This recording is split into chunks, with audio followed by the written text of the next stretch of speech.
Hello and welcome to the editorial analysis of the Hindu. Today we shall be discussing the editorial of the 24th of August. But before we begin, please take a look. We are conducting another Toppers Talk. Seeing your positive response, we are encouraged, and we are conducting another Toppers Talk with Mr. Mithun Kumar, who is already an IPS officer. He had scored an All India rank of 130. He is serving as an ASP in Chikori. Now, all those of you who can reach us at our Bangalore center, please contact us. Register at our mobile number that has been given here.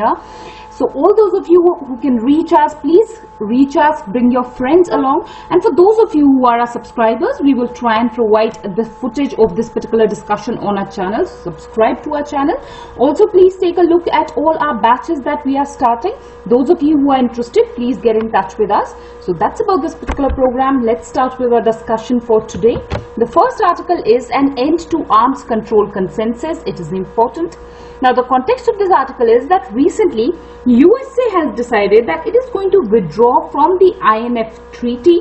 This is what was decided on the 2nd of August, and this is not something that is particular to this particular treaty. It is only that in the context of this treaty this article has been written, but largely this article becomes very, very important if you see it from the broader context of disarmament. So that is how you have to view this particular article. Coming to the analysis, first and foremost about the Inf Treaty itself. Now basically, this is a treaty that was signed in the year 1987, and under this particular treaty, the signatories were obliged to eliminate all ground-based missiles from the range of 500 kilometers to 5,500 kilometers, and this was basically a treaty between US as well as Russia. So now US has withdrawn from this particular treaty, and that is what has given this a beginning to again a race, an arms race again. We will discuss that a bit in detail a little later. So coming to the INF Treaty first, this is one treaty which US has withdrawn from. Another treaty that is under stress here is the New START Treaty. START here stands for the Strategic Arms Reduction Treaty. Now basically this was a treaty that was signed in the year 2010. Now this is basically a successor to another treaty which was signed way back in the year 1991. This was START, and then this treaty ended in the year 2010. The New START is what was signed. So again, this is again something that is expected to be lapsed in the year 2021. And it is being believed that US might not sign this treaty again if President Trump again comes to power, because this is what has already been called by President Trump as a bad deal. So this is another treaty that is facing some threat. Next treaty that is important is the CTBT. We all know the Comprehensive Test Ban Treaty. This is again important. Now basically this treaty was about a zero yield standard. So this is what is important about this treaty, though this treaty is not in force because this treaty was not ratified. So despite the fact that still CTBT has immense relevance, and this treaty, the norms of this treaty, it has been accused by US that Russia is not following these norms of zero yield standard, and as a result of which this is what is expected to, as of now, not give any particular fruit. This treaty is again expected to be a complete failure. So that is what is important. Next, what is important is the context of Cold War. Now we all know that Cold War was what was there between USSR as well as between US. Now at that point of time, during the years 1980s, this was the time of the height of the arms race. During Cold War, an arms race is what began between these two poles, and the height of this arms race was during the years 1980s. Therefore, several of these treaties were what was signed during the 1980s itself. For example, in the year 1985, first time a negotiation is what started for arms control between USSR as well as US. And under these negotiations, 3 tracks of negotiations were what took place.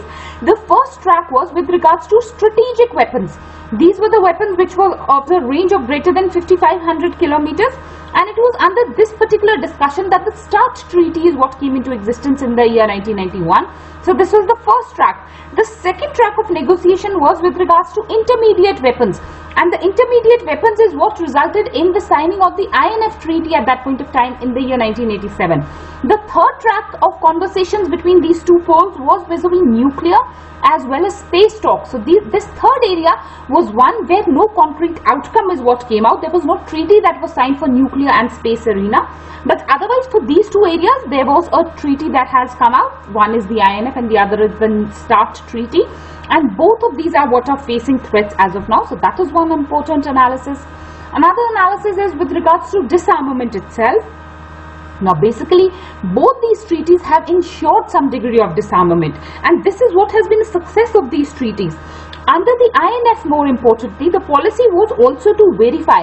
The idea was trust but also verify. Trust and verify, which means that it is not that only one country is saying that yes, it has destroyed 600 missiles, so US would agree. That's not the case. Some officials from US were very much invited to USSR, and they would ensure, they would check that yes, these 600 missiles or what were destroyed. So it was verified also, and that is why this treaty was what was very, very successful. And now the withdrawal from this particular treaty is what is coming as a shock to the disarmament movement altogether. So that is what is important. Another thing that is important here is with regards to the ABM treaty, which is the Anti-Ballistic Missile Treaty, another treaty that was signed in the year 1972. This is again something that is important in the context of all these treaties. This treaty is again often called as a keystone of bilateral nuclear arms control. This was in specific to the nuclear weapons, and this was what was a bilateral treaty between Russia and US. And now what has happened is that US is unilaterally withdrawing from this particular treaty, and this is what is going to insinuate to Russia that it should start modernizing as well as diversifying its nuclear weapons. So the ABM is important because this is in the context of the nuclear weapon. Another thing that is important are some other treaties, that is the NSS as well as the NPR. Now basically the NSS is not a treaty, it is rather a statement. It is a national security strategy that US releases. Also NPR is the nuclear posture review. These are two reports that are released in US, and in the year 2017 both these reports asserted that the environment that US is facing is very, very harsh, and therefore these two reports have asserted that for US there is a greater role of nuclear weapons. So this is the statement that US is giving in the context of security. It is saying that it is facing a discomforting environment primarily from Russia, which has been called as a disruptive power, as well as China, which has been called as a strategic competitor to US. So both these countries are what are being viewed as threats by US. So in its national security strategy, that is the NSS, as well as its NPR, that is the nuclear posture review, it has said that it will further increase its nuclear weaponization. So all of this is what is hinting at a new armed race in the world. Definitely we can assert that all these treaties are what are being undermined, their relevance is being lost. So new nuclear weapons will be developed, low yield weapons will be developed. Another thing is that new test sites are also being prepared by all the countries, be it China or be it US.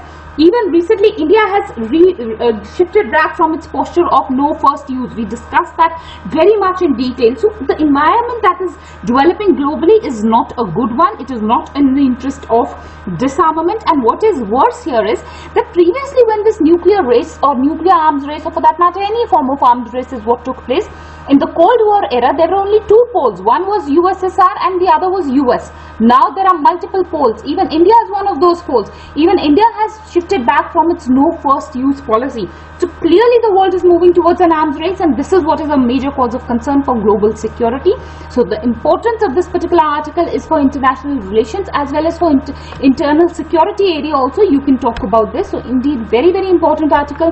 Relevant analysis, use it in your answers. Even in deglobalization, if you have to talk about, there also this article will come handy, where you can say that because of this deglobalization movement, major international treaties which were meant for arms control are also being undermined. There also this particular article will have relevance. So that is how you have to use this particular article. Very, very important. So that's about this particular article. Coming to the next article, sentiment booster.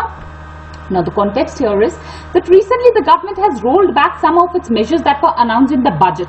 After the announcements in the budget, the economy was really facing several stresses because the economy was not growing. There is an economic slowdown. That is the first analysis also, that the economic slowdown in the country is what is being perceived as one of the worst in the recent times, and this is what is a cause of concern. Several unfriendly decisions by the government were contributing to this, and that is why the government has now reversed or rolled back some of its decisions. What are these decisions? First and foremost, funds were what were not available for the economy.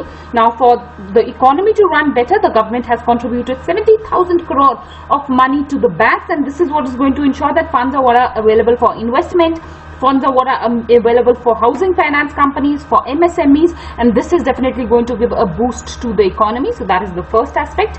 Another thing that is important is with regards to the automobile sector. Now, all these issues that I will be discussing, if you are following my videos for long, you will understand that all of these are what we have discussed at separate articles. So from there you will keep knowing that there we had criticized the government for taking these steps, and now the government has rolled back. So that is the development.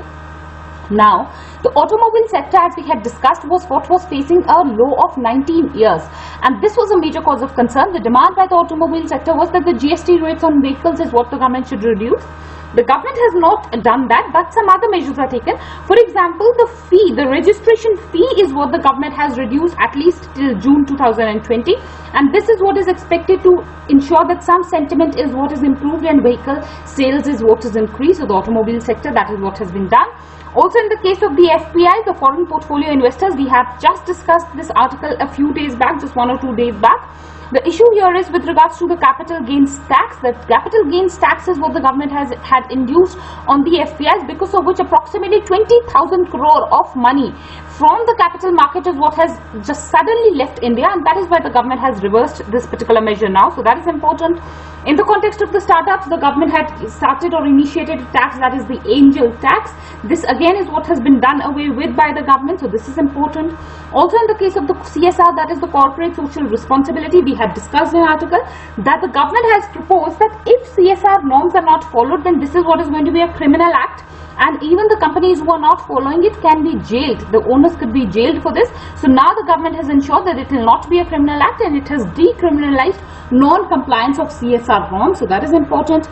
Another important analysis is with regards to the suit boot ki sarkar. Now basically this is an allegation against the current government, where it is said that this is a government that favors those who are rich and those who are wealthy, but the government initially took this as a criticism, which the government has now shed. The government has acknowledged that yes, it does favor the wealthy, because the government has said that favoring the wealthy will ensure more wealth for the nation, which will help ensure development for the nation. So this becomes an important analysis, and that is what has been talked about. So these are basically a continuation to all the steps that the government has taken. It becomes important for economy. You could get a question on economic slowdown, and you could enumerate these particular reasons, that these were the reasons for economic slowdown and what the government has done. So you can definitely use this particular article in the economy section of General Studies mains paper. That is where the relevance is. Coming to the next article, letting the pearl on the silk road shine brighter.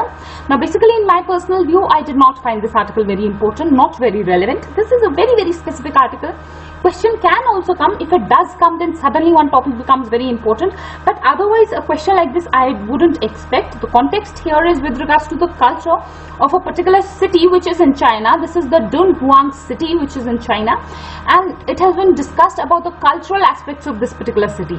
You can give this article a read. It is a good article. It will somehow enrich your knowledge only, but otherwise I'm not expecting that in the culture section of the General Study mains paper you are going to get a question on this kind of a aspect of a particular foreign country's city. But still, you should have some idea if we are getting an opportunity in one of these editorials.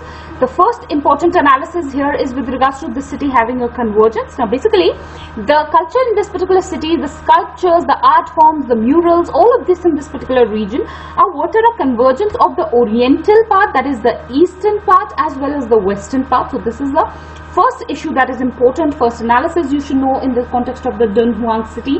Another thing that is important is that there are some similarities with India's culture. For example, the Apsara images. A question simply would come that what are the similarities between India as well as China's culture? If that does come, then definitely you can use it as an example.